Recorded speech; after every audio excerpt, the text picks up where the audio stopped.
ಯಾವ್ಯಾವ ಪ್ರಾಜೆಕ್ಟ್ಗಳಲ್ಲಿ ಕೆಲಸ ಮಾಡ್ತೀರಾ ಸರ್? ನಿಮ್ಮ ಅಭಿಮಾನಿಗಳಿಗೆ ಏನಾದರೂ ಒಂದು ಹಿಂಟ್ ಕೊಡೋದಾದ್ರೆ? ನಾನೊಂಥರ ಹೋಲ್ಸೇಲ್ ಡೀಲರು. ಈ ಥರದ ಮಾತುಗಳೇ ಸರ್ ನಿಮ್ಮಲ್ಲಿ ಇಷ್ಟಪಡುವಂಥದ್ದು ಅಭಿಮಾನಿಗಳು. ಗೊತ್ತಿಲ್ಲ ಸರ್, ತುಂಬ ಕೆಲಸ ಮಾಡ್ತಿದ್ದೀನಿ. ರಿಲೀಸಿಗೆ ತುಂಬ ಇದೆ. ಈಗ ಮೋಸ್ಟ್ಲಿ ಫಸ್ಟ್ ಈಗ ವಾಮನ ಆಗುತ್ತೆ ಅನಿಸುತ್ತೆ, ಆಮೇಲೆ ಮಹಾದೇವ ಆಗುತ್ತೆ ಅನಿಸುತ್ತೆ, ಓಂ ಶಿವಮ್ ಅಂತ ಒಂದಿದೆ. ಒಂದು 17 ಸಿನಿಮಾ ಇದೆ ಸರ್. ನನಗೆ ಅದಕ್ಕೆ ಪಟ್ ಅಂತ ನೀವು ಕಡೆ ಮತ್ತೆ ನೆನಪಾಗಲ್ಲ. ಕೆಲಸ ಮಾಡ್ತಿರೋದು ಒಂದು 12 ಸಿನಿಮಾ ಮಾಡ್ತಿದ್ದೀನಿ ಅನಿಸುತ್ತೆ. ಈಗ ಒಂದು 3 ಸಿನಿಮಾ ಮಾತುಕತೆಗಳಾಗಿದೆ ದೊಡ್ಡವ್ರ ಜೊತೆ. ಅಂದರೆ ಕನ್ಫರ್ಮು ಆಗಿದೆ, ಒಂದೊಂದು ಸರಿ ಡೇಟ್ ಕ್ಲಾಶ್ ಅದು ಇದು ಆಗ್ಬಿಡುತ್ತೆ.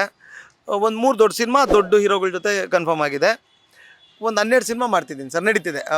ಒಂದು ಮುಕ್ಕಾಲು, ಒಂದು 80% 70% ಮುಗಿದಿದ್ದಾವೆ.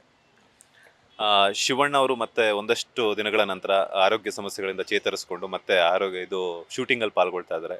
ಸೊ ಏನು ಹೇಳಕ್ಕೆ ಇಷ್ಟಪಡ್ತೀನಿ? ನಾನು ಮೊನ್ನೆ ಪುನಿ ಅಂತ ಶಿವಣ್ಣನ ಜೊತೆ ಯಾವಾಗ ಇರ್ತಾರೆ, ಅವ್ರು ತುಂಬ ಆತ್ಮೀಯರು ನನಗೆ.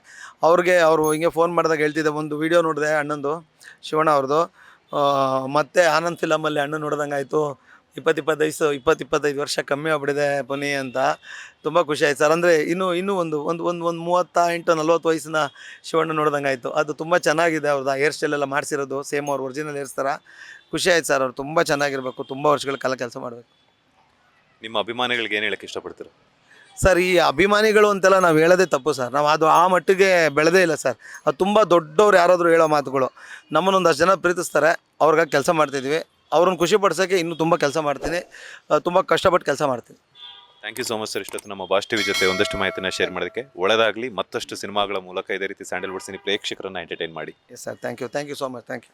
ಲೇಟೆಸ್ಟ್ ಹಾಗೂ ಇಂಟ್ರೆಸ್ಟಿಂಗ್ ಸುದ್ದಿಗಳಿಗಾಗಿ ಬಾಸ್ ಟಿವಿ ಕನ್ನಡ ಚಾನೆಲ್ನ ಸಬ್ಸ್ಕ್ರೈಬ್ ಮಾಡಿ. ಹಾಗೆಯೇ ಬೆಲ್ ಐಕಾನ್ ಪ್ರೆಸ್ ಮಾಡಿ. ಇದರ ಜೊತೆಗೆ ಫೇಸ್ಬುಕ್, ಇನ್ಸ್ಟಾಗ್ರಾಮ್, ಎಕ್ಸ್ನಲ್ಲೂ ಮಿಸ್ ಮಾಡದೆ ಫಾಲೋ ಮಾಡಿ.